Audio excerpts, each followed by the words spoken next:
I think if you're looking for cards that should be more popular this weekend, you're looking at slow sources of card advantage that got crowded out of the format a little bit when Treasure Cruise and Dig Through Time were legal. Stoneforge Mystic, to me, is the top of that list. If you want to go a little bit further down, I think cards like Ancestral Visions, Life from the Loam, Sylvan Library, the more ponderous sources of card advantage in the format, they should be a lot more popular this weekend than they have been in the previous year. It's a thought seize here for Tyler Scott from his Abzan deck. We'll take a look at Joe's hand. You'll find a Jace the Mind Sculptor, a Trinket Mage, a Flooded Strand and Island, a Ponder. There's also a Mountain and an Engineered Explosives. What I really appreciate about Bernal's takes on Stoneblade, they're different every single time, and he's definitely gunning for particular decks. Most builds of Stoneblade we'd see are just sort of a smattering of good control cards with Stoneforge, Mystic, Batterskull, Numazawa's Jitte.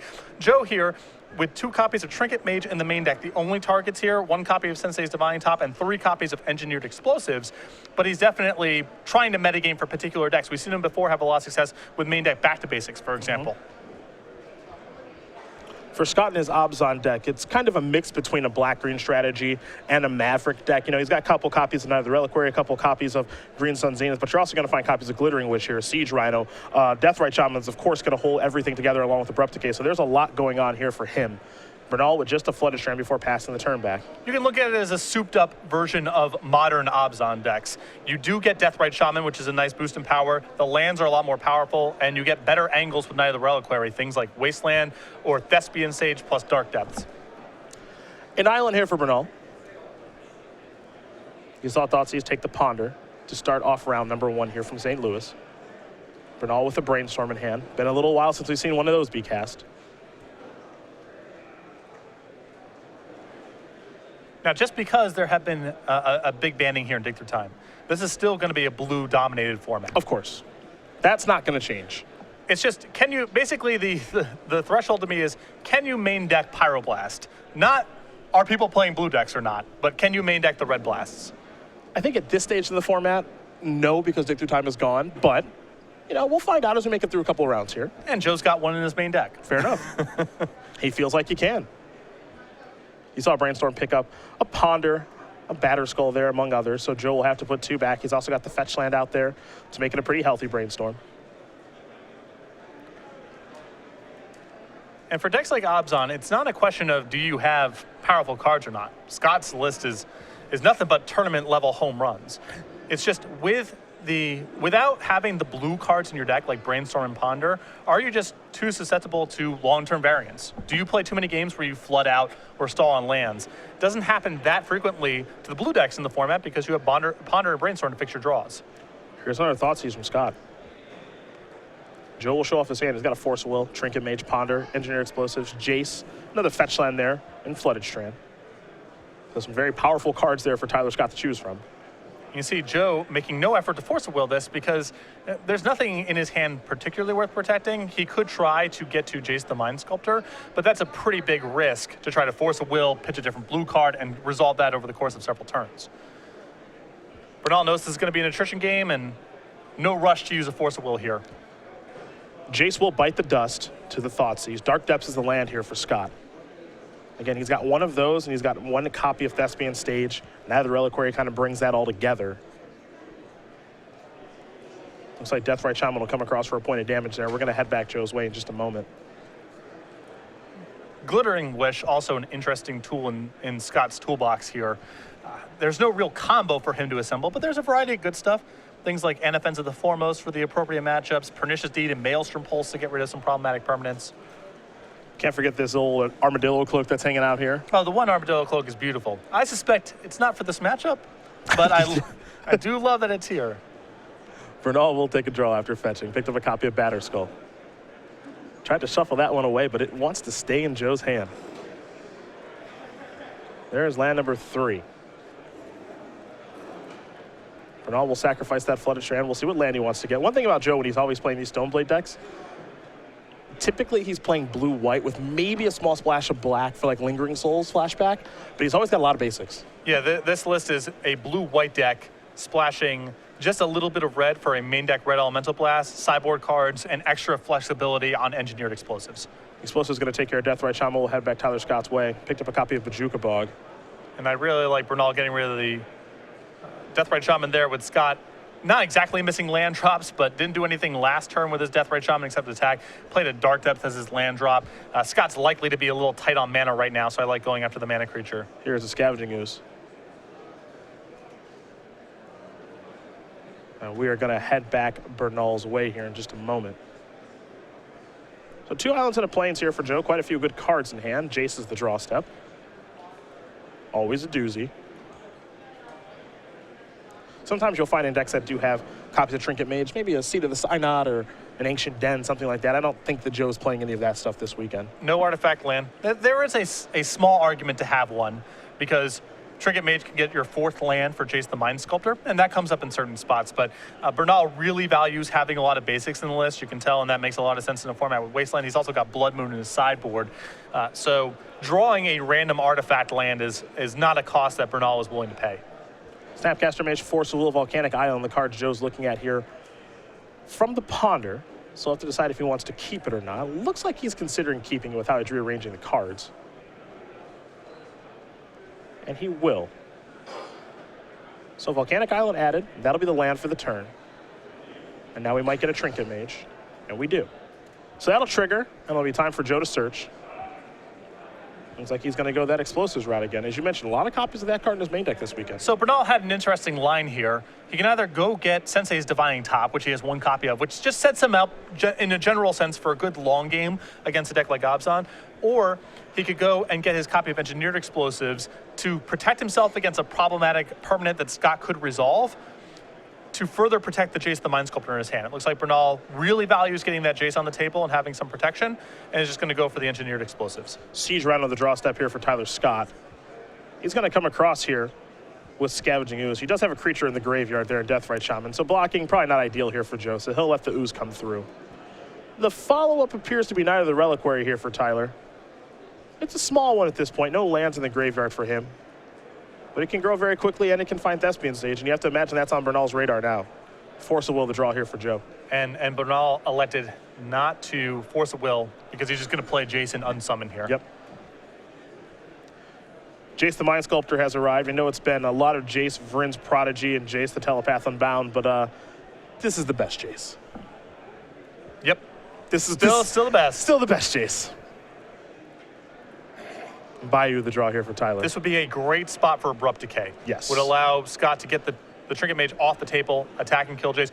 Jace, the Mind Sculptor, is one of the most problematic cards for mid-range good stuff decks, especially ones with a lot of creatures, because having your 3 and 4 mana plays get unsummoned is brutal. Joe can't block fast enough, putting Trinket Mage in front of that Scavenging Ooze.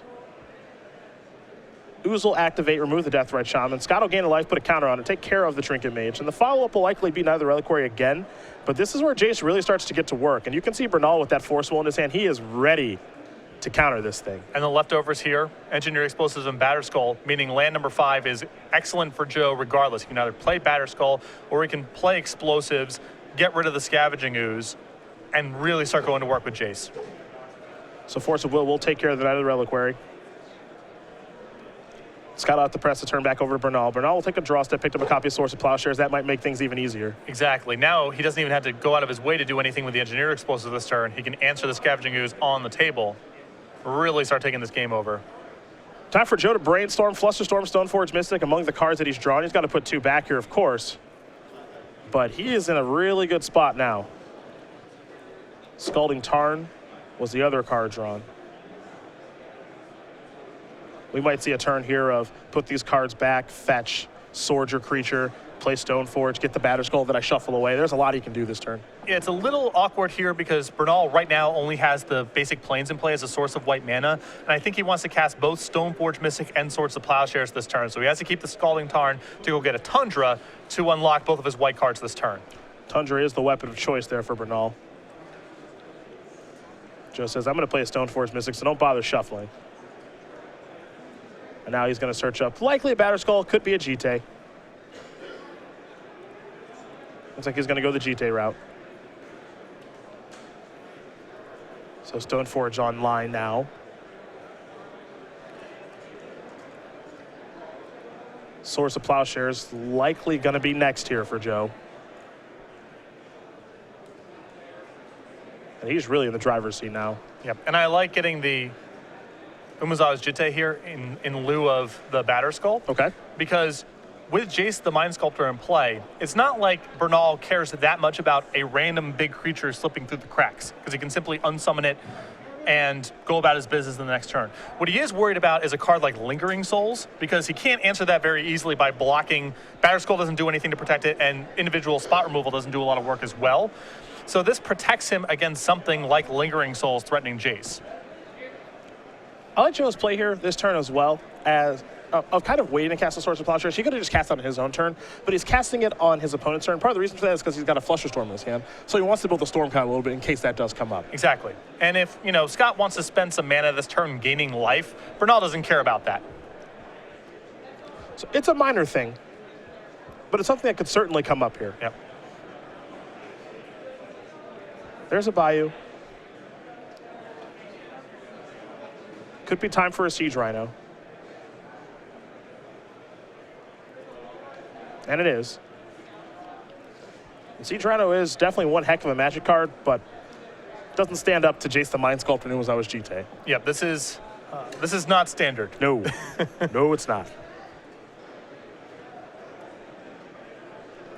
I mean, it's not bad here. If you're going to make Bernal unsummon a large threat, might as well be something with enters the battlefield trigger, but it is not nearly the threat that it is in standard or even modern. It's time to brainstorm. Joe will draw 3. Brainstorm, Counterspell, Trinket Mage. And this is a small victory here for Scott. Bernal knows that he can't really, unsummon this Rhino, untap, try again, So he's got a brainstorm here and might end up losing the Jace inside of combat. Jace has gotten a lot of work done this game. Been out there for a couple turns now. Though it's impressive here that Scott's still hanging in this game. Usually Jace unchecked for several turns against a mid-range deck without the same level of card advantage is a death sentence. But, Bernal certainly is ahead at this point, but has not locked up the game at this point. Arid Mesa going to search for Plains. Bernal going to fall down to 9.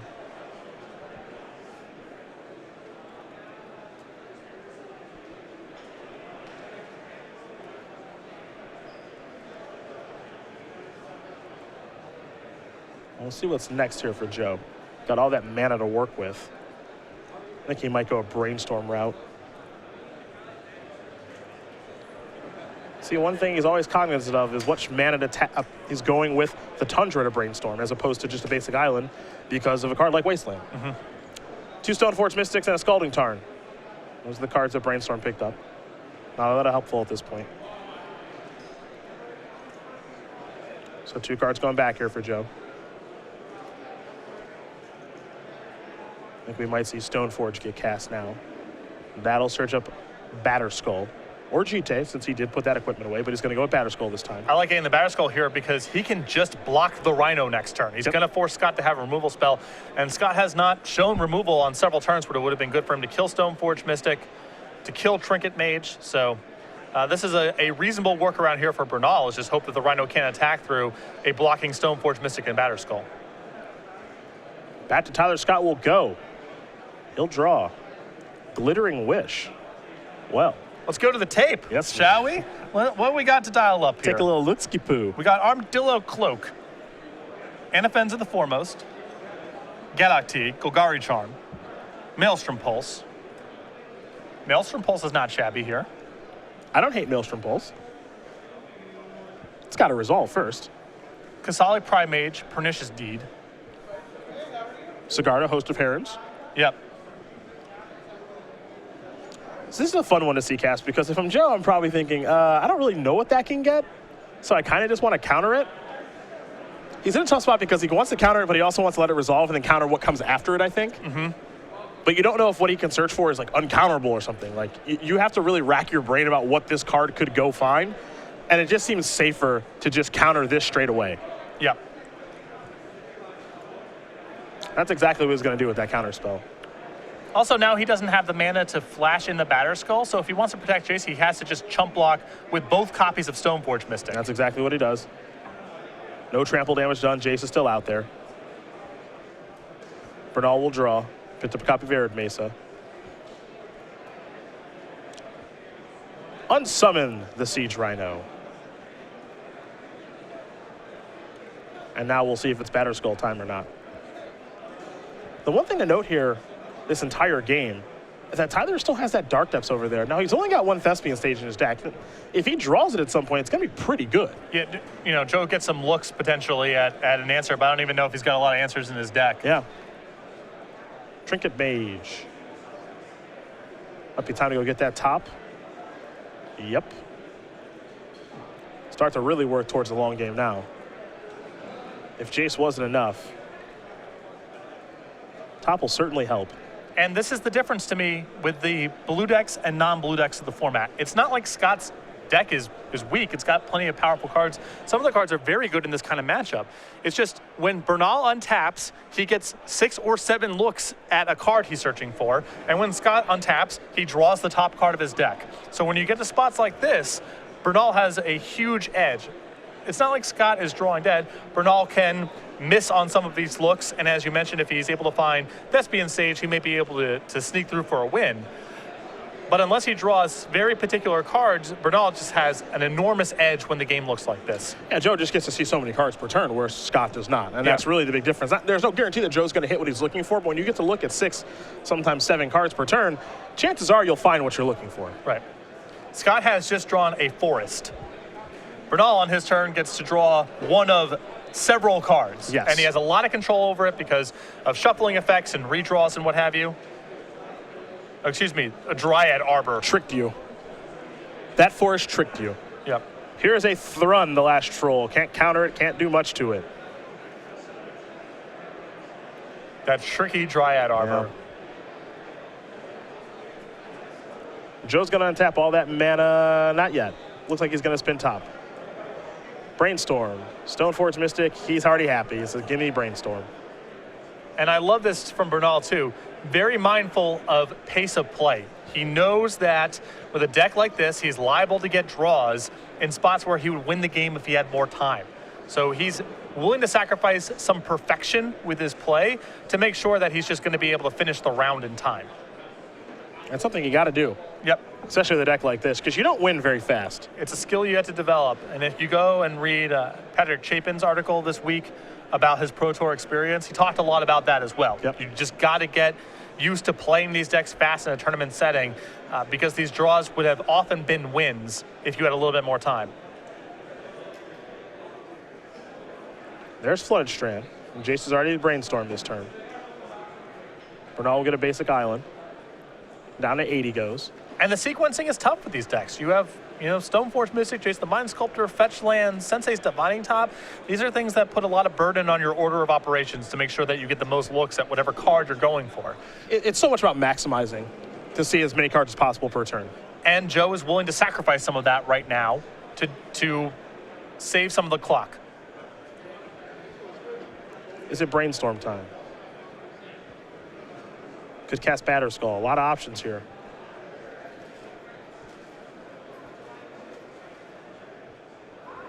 There's Batter Skull. Germ Token on the way. And now Stoneforge Mystic. I think we'll have a Numazawa Shite on the way as well. So there you go. Now we're going to go back to Tyler Scott. We know he's got a Siege Rhino.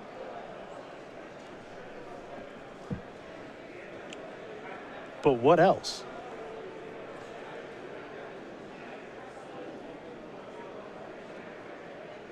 Looks like another Reliquary was the draw.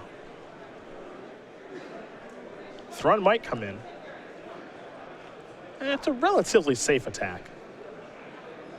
Trinket Mage, gonna block.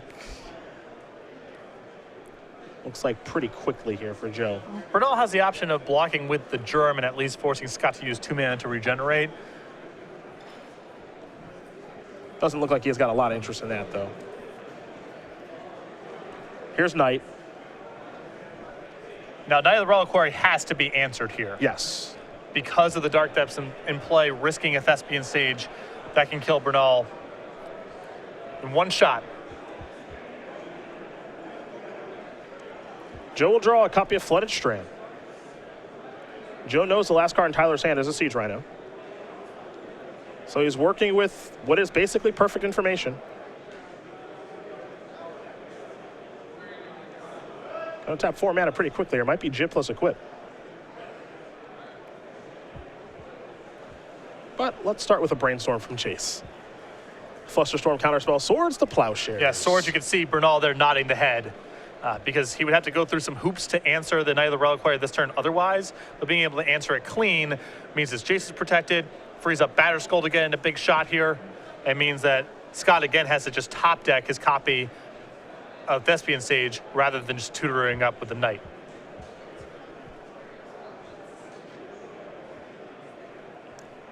Now there's Umezawa's Jite. Batterskull's going to come in. Although I suppose here, Scott actually has no lands in his graveyard, so the Jite is enough to get it done. It's actually true. Source of Plowshares is a nice insurance policy for the Siege Rhino or some follow-up threat, but...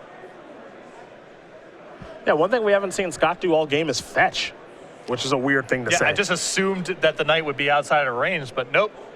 Graveyard is free of lands.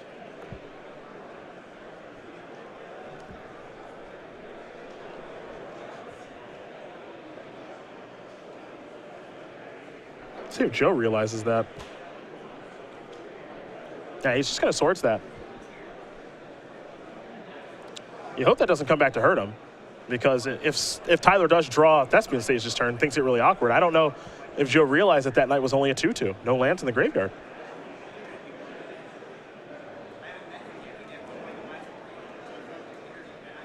Oh, we're going to go manual. Dark Depths down to 8. Thawing it away. Green Sun Zenith to draw.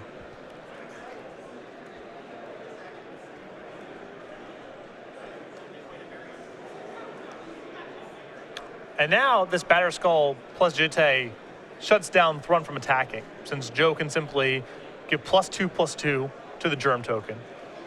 Force Scott to use mana. Bernal still gains the life.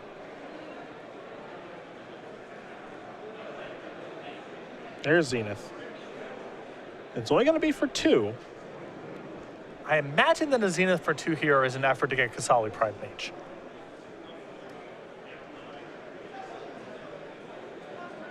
Bernal, a Flusterstorm and Counterspell, man.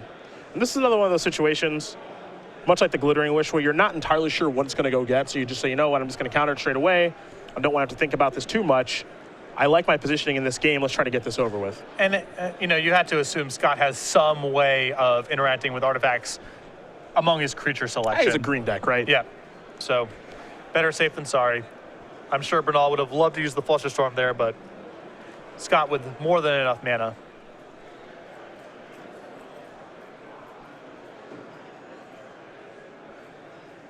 Siege Rhino's still the last card in Tyler Scott's hand. No real good attacks to be had here. I think he's come to that realization. So Thrun's going to have to try to D up a little bit. Joe on the upkeep's going to spin the top. So it's a Brainstorm, an Engineered Explosives, and a Flooded Strand. Brainstorm the draw.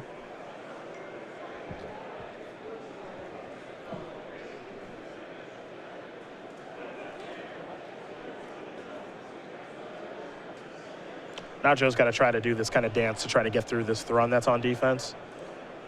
Well, the way things are currently set up, Bernal can simply attack every turn, gain some life. Scott can't make any inroads on the board. And if Bernal wants to, he can start just Fate Sealing with Jace. He can lock out Scott's draw step. There's probably not a whole lot of impactful cards left in Scott's deck at this point, only a couple out. So Fate Sealing with Jace starts to get pretty attractive. Well, things just got a lot easier for Joe because True Name Nemesis is on top of the deck from spinning the top. And that's kind of the easiest way through all this nonsense. You play True Name, it's got protection from Tyler Scott now. Then you can move Jite and company over there, get to work, and here's the Fate Sealing as you mentioned. And Joe happy to leave whatever that card is on top, I think. And I love this line of play from Bernal because with what Bernal has in play, if you're in his seat, what are you thinking? Scott probably has 1 or 2 cards in his deck that can get him out of this kind of spot, or at least give him some game, and nothing else really matters. So Bernal drawing random cards off the top of his deck isn't worth very much, because most of Scott's cards, his draw steps, aren't worth very much. And if Bernal draws extra cards but doesn't draw particularly well, Scott's top decks might get him back in the game. So you start Fate Sealing here, because that's a better way of cutting out Scott's outs than Bernal just continuing to draw cards every turn. And now he's gotten himself out of range of kind of like a Siege Rhino kind of cheesy kill too. He's at 18 now. Yep. He was a lot lower a couple of turns ago. He's going to fall down to 15 here, and Scott's going to go up to 26, but that doesn't matter all that much at this point. He's gaining enough life where even if Thespian Stage was drawn, Bernal might just be able to race. Yeah. Once Bernal gets above 20, it becomes not that hard. Sensei's Divine Top, the draw here for Joe. We might see him just move all the equipment over to True Name Nemesis. We've seen this before. He's still got a Jace to use as well, as that Jace has been out there for a very long time.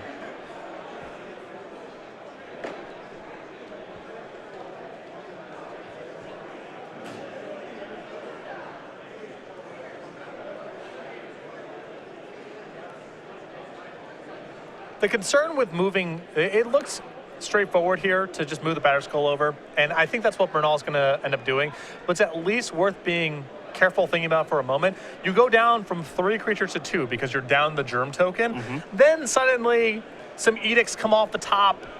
Maybe all of your creatures die.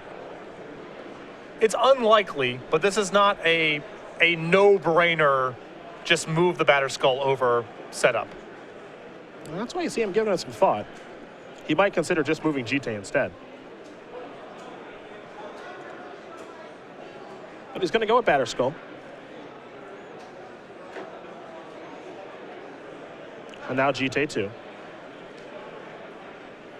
And now here come the attacks. It'll be for 7. Some counters will go on GT so long as Joe does remember the trigger. Up to 4. And now Bernal is looking to be in the driver's seat. Verdant Catacombs going to be sacrificed here.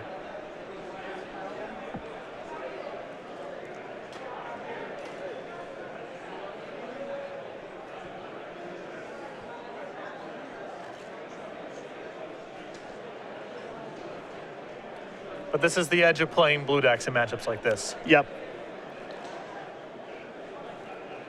I mean, Scott, this game, you know, he drew 2 copies of Thoughtseize. He found his main deck Thrun.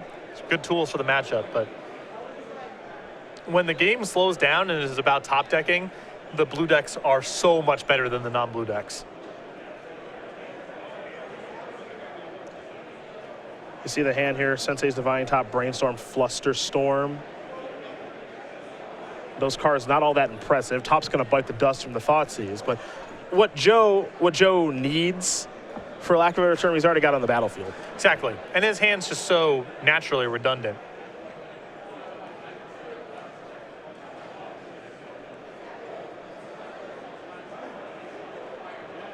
Siege Rhino is going to come in here along with Thrun. This could be a bit of a massacre. If I'm Bernal, I think that I'm not chump blocking with the Stoneforge Mystic. I'm okay with Jace going down to 1 loyalty because I don't want an edict off the top to suddenly matter. Sure.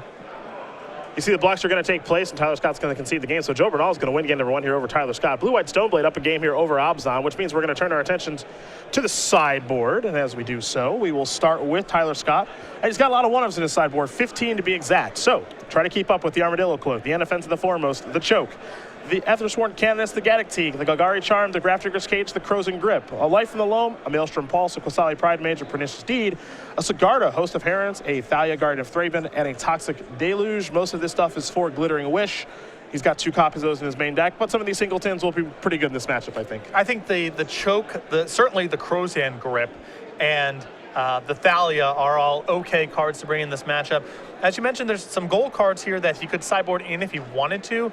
The Maelstrom Pulse, the additional copy of Gaddock Teague, the Qasali Pride Mage, but I think that those are probably going to be left in the sideboard as wish targets. What do we see on the other side of things? 2 copies of Is It Staticaster, a Rest in Peace, a Relic of Progenitus, 2 copies of Pithy Needle, 2 copies of Blood Moon, a Chalice of the Void, 3 Containment Priest, a Wear Tear, and 2 copies of Red Elemental Blast. Scott showed no basic lands in game 1, and unless he's really mindful about fetching, Blood Moon could just be a KO out of nowhere. I think the copy of Relic of Progenitus is fine. Scott does use his graveyard for certain things like Knight of the Reliquary and Deathrite Shaman, and I think there's enough activated effects in this deck where the 2 copies of Pithy Needle are fine to bring in as well. Well, those are the options there for both players. You see the clock there. We're going to be under 20 minutes when this game does begin. Just a classic Legacy control matchup. Really does take a little while to get done. Yeah, there's a lot of searching and there's a lot of shuffling, and the games can get pretty complicated there. And Scott was not playing on hopelessly. It looked like the game was still reachable until those last couple turns. So sometimes it just takes a while. Well, game number 2 will be underway between the 2 of them. In the meantime, we're talking about the popular promotion here with Star City Games. It's game night, and it is available every single month. In October, we've got the Hippo, and we only got 2 more months left of the year, but we've got some cool stuff coming in November and December. Absolutely. Stores can set up game night however they want to, sanctioned or unsanctioned, whatever formats they want, just to get players in the store for fun and friendly magic, where we give out these kits with pins and foils every month. This is the October kit, running out of time to get it. November coming right down the pipeline. Here you see the Otter. If you want to get signed up for December, where we have the reindeer, head over to starcitygames.com/game night for more information, or contact your Star City Games in-store play representative. We get ready here for game number 2 between Tyler Scott and Joe Bernal. Tyler Scott will be on the play. Not a lot of time left for these 2 players to try to finish 2 games, given how slow that first one went. And neither deck is particularly quick here either. Yeah, and then the matchup here, there's a lot of complicated play on the board, a lot of searching and shuffling, and these are not going to be short affairs. Both of these decks, I would say, are better at defending themselves than attacking the other person. Yeah, kind of incidentally winning. Yeah. Scott's deck is a little bit more aggressive than Bernal's, but not a ton. Not by Legacy standards, at least. 464 players doing battle here in St. Louis this week, and a very important weekend for many on our leaderboard as they try to qualify for the Players' Championship, and most of those players are here. A player like Todd Anderson, for example, opting to take the weekend off because he's got quite a few Open Series points, did win Standard State Championships in North Carolina last week, so feeling as though his lead is relatively safe at this point to qualify, but we'll see. Yes, I would not be counting any chickens right now. Just the sheer number of points that are floating around and that are left to be gotten, very, very high, especially compared to last year. It's not inconceivable to me that the points leader at the end of Season 4 will have above 300 points. I wouldn't be surprised. Because you mentioned there are quite a few tournaments left. Yep. We'll go over that Season 4 schedule a couple of times today, but next weekend we'll be in Dallas. Then we'll be Philadelphia. in Philadelphia after that. Grand Prix Atlanta. Well, that'll be a weekend off for the Open Series. We'll be taking a trip to Kansas City, Denver. We've got a couple of stops left here. We are not even close to done at this point. You qualify for the Players' Championship on one of those at-large bids. You certainly earned it.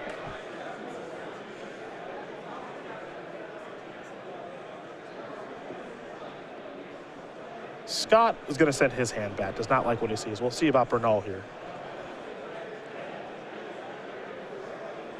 And Bernal, I think, is looking at a one-lander with Ponder and Blood Moon, his best sideboard card. I'm keeping. I have no shame. I get Thoughtseize, good beats. Well, Bernal also has Force of Will in hand to protect himself. Oh, easy keep. Looks like Tyler's going to keep. Joe's kept as well. Tyler going to use that new Vancouver Mulligan rule. Going to get the Scry. Top card going to go to the bottom. We're underway here in game number 2. A Stirring Wildwood is where things will start here for Tyler Scott. Bernal, he's got that island. Is he going to cast that Ponder? Looks like he will. Another Ponder, Stoneforge Mystic, and a Containment Priest. A whammy. It's time to shuffle.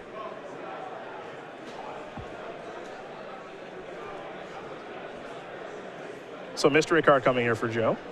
And we'll see if it is land number 2.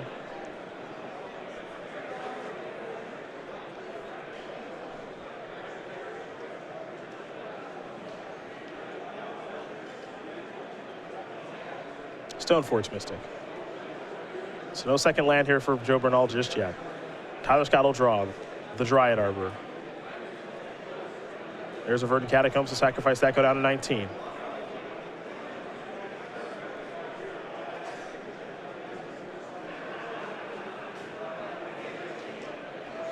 go with a copy of Bayou.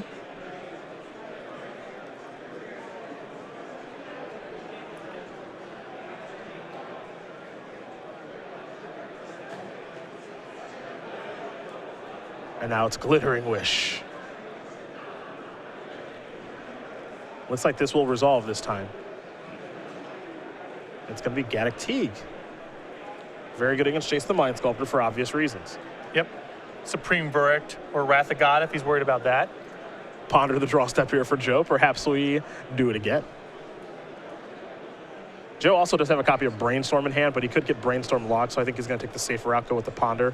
A Containment Priest, a Basic Plains, and a Force of Will are the cards here for Bernal.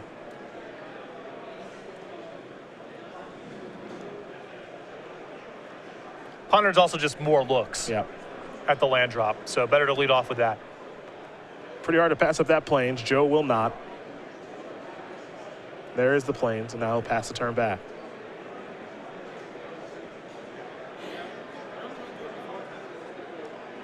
There's the Dryad Arbor for Tyler, and now here's Gaddock Teague. Force of Will. Gonna be cast. We'll see what Joe wants to exile as part of the casting cost. And you can see, I think at this point, Bernal's path is just keep the board clear and get to this Blood Moon. Gonna go with Jace. And it does look like the big winner here is Blood Moon if it does resolve.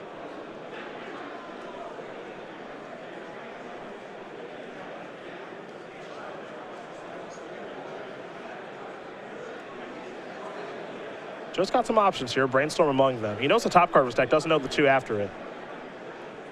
It's like he's just going to pass. He can leave up Containment Priest this turn and Brainstorm end of turn if Scott doesn't cooperate and hunt for that third land. It needs to be a particular land, too. It needs to be a fetch land. Oh, Dryad Arbor. That poor Dryad Arbor. Oh, no. Containment Priest looking to eat. Wow. What's the follow-up here? That's a bit of a beating. A choke?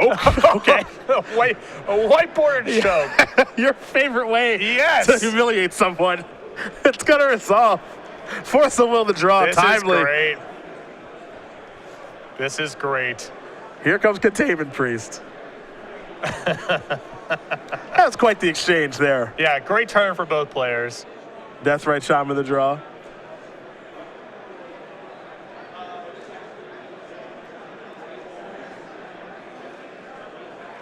Really hoping to get a choke versus Blood Moon's battle here. Just how the game was meant to be played. Yeah, just how Richard Garfield drew it up. There's Bajuka Bog. Another non-basic land for Joe's Blood Moon if it ever does come. I'm just going to pass the turn back. Joe can't untap that island thanks to choke. Drew another Brainstorm. The draw steps are going to be a hoot here. Abrupt Decay going to take care of Containment Priest. Back over to Tyler. Another Abrupt Decay of the draw.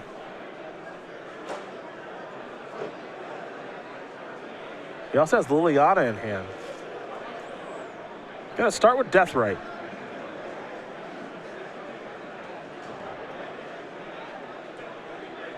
Just pass the turn back. Arid Mesa is the land for the turn. Bernal going to sacrifice that, fall down to 18. Go with a mountain. And I think a Stone Forge. Yeah. We'll see what equipment he wants to go for. Gonna go with Batterskull.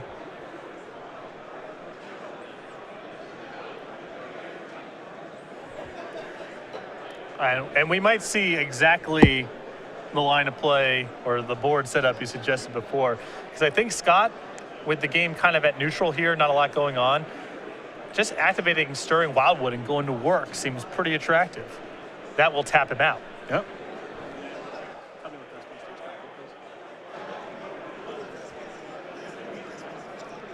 Might have copied the Stirring Wildwood there. Looks like he's going to copy the Bayou Okay. with the Thespian stage. Okay.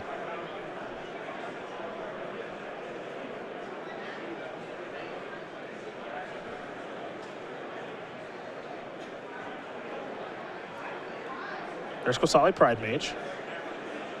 It's a clean answer to a lot of Joe stuff. I think, yeah, Joe's going to have to counter this. Yeah, his plan is right now Blood Moon. Yeah. So he cannot let this Pride Mage enter play. So Force of Will, removing Brainstorm is going to go after that. Pride Mage down. Abrupt Decay still available, though. Again, remember that Thespian Stage is a Bayou, so Abrupt Decay is going to take care of Stoneforge Mystic. Here comes Deathrite Shaman. Big draw step here for Bernal. It's an Arid Mesa.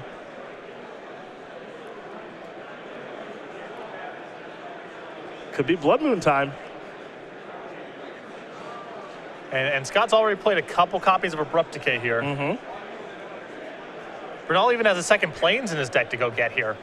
Which is a very nice setup. I told you he loves those basics. Yep.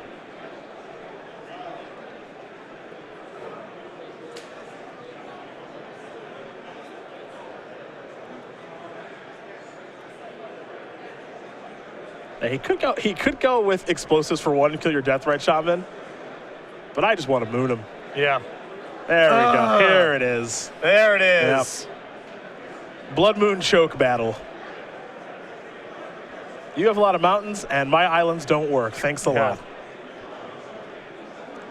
They don't make them like they used to. They sure don't. They sure don't. Search of Righteousness is such an unfair hate card. A self-inflicted wound killed my thing, and I took 2. Some of you have no idea. Your turn. I can't play a spell. Yep.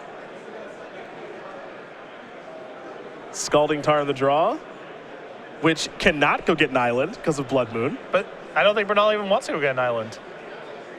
Oh, we could just be on the Hardcast Batterskull strategy. Yeah, for sure. Oh, yeah. We get rid of this Deathrite Shaman. Untap, cast the Batterskull. Your opponent with no castable cards probably going to struggle to beat a Batterskull. Yep. Scott wanted to activate Deathrite Shaman's Drain ability, but Blood Moon says no, sir. There is a Windswept Heath Mountain. Joe Bernal able to tap his Scalding Tarn for red mana because of Blood Moon. Oh, look, another Windswept Heath Mountain. True name, nope. True name Nemesis the draw. Nice. Embarrassing for both players. A basic Plains. Oh, it's heating up. A basic island. And a Batterskull. Germ token incoming. Alex Bistecki in the house. Nice. A Bayou Mountain. And now our Season 3 Invitational champion might be running away with things here. A little help from Joe Bernal pushing him forward.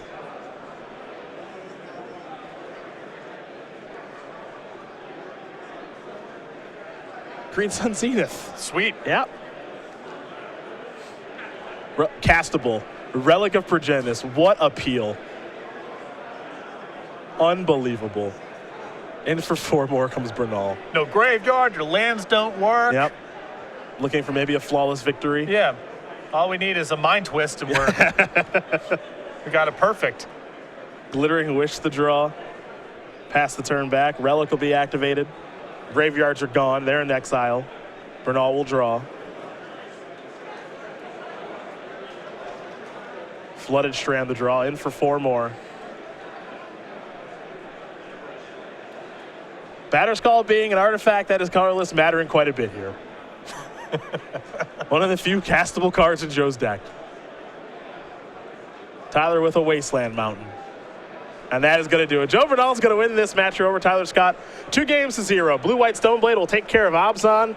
Welcome back to Legacy, folks. A lot of setup and a lot of jockeying, concluding with someone not being able to cast any of the cards in their hand.